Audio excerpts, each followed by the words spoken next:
After his first day of saddling and mounting, it's nice to relax him for a while. He's just walking around me and doing something that he's very comfortable with. The most important thing for you to learn is to recognize the smallest response, the slightest change, and reward it. Without that, there is no progress. From the 2-year-old, we move on to this palomino 3-year-old, which has been started under saddle for about 6 months and has been in our training for 60 days. I'm working him in a snaffle. I think many of you will have a horse at the same educational level as this one. To ask him to step around me, I put my hand behind a girth. At the same time, I take a slight feel in the reins to bend his face to the inside, which will help him to move his hip around.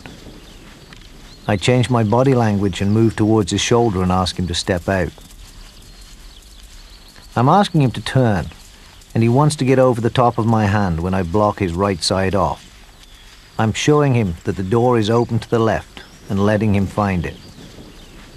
He steps out and then crosses over, so he's beginning to understand how to put his feet, which is important to be able to do in a correct reverse bend circle, side pass, leg yield, turnaround.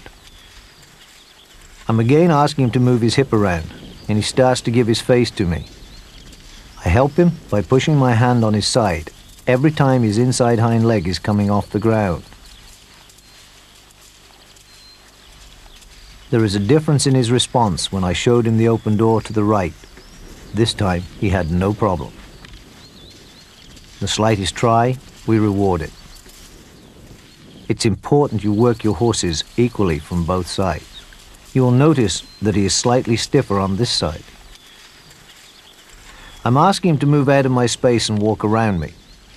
I'm picking up my left rein and putting my hand where my leg will go, and he immediately moves his shoulders out. Just a couple of steps is enough, and then we turn him loose. Later on, when I want to move his shoulder out with my leg, my inside hand will go in front of the saddle horn and above the mane.